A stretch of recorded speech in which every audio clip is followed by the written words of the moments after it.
మొన్నటిదాకా అసెంబ్లీ ఏమన్నా నడిచిందా? పొద్దుగాల మీటింగ్లు చాలైతే పొద్దుముకేదాకా గంటల కమానం చర్చలు పెట్టిండ్రు.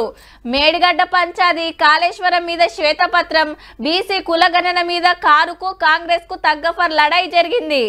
సభ పెట్టినమా అంటే పెట్టినమన్నట్టు కాకుండా ఇటు చర్చ అటు రచ్చ రెండు నడిచినాయి.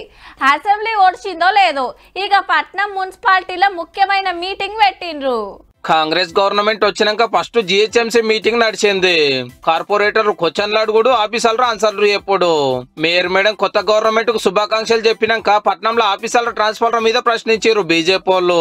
ఎవరైతే డిప్యుటేషన్ మీద 10 ఏళ్ళు 20 ఏళ్ళు 30 ఏళ్ళు జిహెచ్ఎంసీ చెలగల్ల రక్తం పిండుకు తాగుతా ఉన్నారు, ఇటువంటి అధికారులను ఎందుకు ట్రాన్స్ఫర్ చేయరు? మీరు చెప్పినట్టు there are 10 people who are more than 5 years deputation లో ఉన్న వాళ్ళు కూడా ఉన్నారు. సో దట్ లిస్ట్ అని మేము తీసుకున్నాము. Already we are in the process madam. రోడ్ల మీద గల్లీలలో వేసిన కరెంటు బుగ్గల గోల్మాల్ నడిచింది. ఏడసక బుగ్గలు వెలుగుతలేవని ఎంఐఎం ప్రశ్నిస్తే వాజీవే అనుకొచ్చిండు Serilingampally BRS MLA Arekapudi Gandhi sir. చూడటానికి ఎలక్ట్రిసిటీ వ్యవస్థ జిహెచ్ఎంసీలో చనిపోయింది, బతికి లేదు. ఈ పరిస్థితికి మీరే కదా కారణం అని అటుకెళ్లి కాంగ్రెస్ బీజేపీ కార్పొరేటర్లు లొల్లి చేసిండ్రు.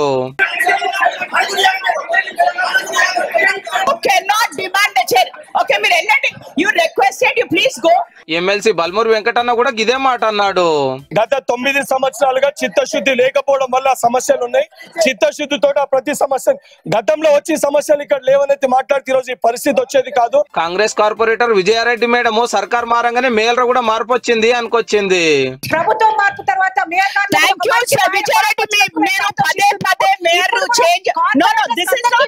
మెట్రో పిల్లల మీద యార్ల పైకం ఆఫీసర్ల జేబులకు పోతున్నాయని గరమయ్యారు బీజేపీ వాళ్ళు.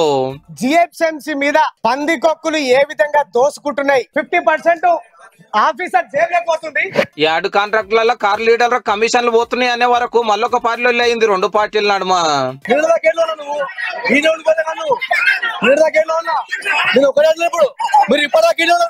ఏం జరిగిందో ఎంక్వైరీ చేపిస్తామని మేయర్ మేడం ఊకుంచింది. ఇక రేపు మేయర్ మేడం 7,937 కోట్లతో జిహెచ్ఎంసీ బడ్జెట్ పెడతాదట. కారు సర్కార్ ఒక్కరోజు సభ విజ్ఞమా అంటే పెట్టినామన్నట్టు నడిచేది. కానీ ఇప్పుడు 2 రోజులు మీటింగులు నడుస్తున్నాయంటే సర్కార్ మారంగానే ఈడ కూడా మార్పు మొదలైనట్టే అనిపిస్తుంది.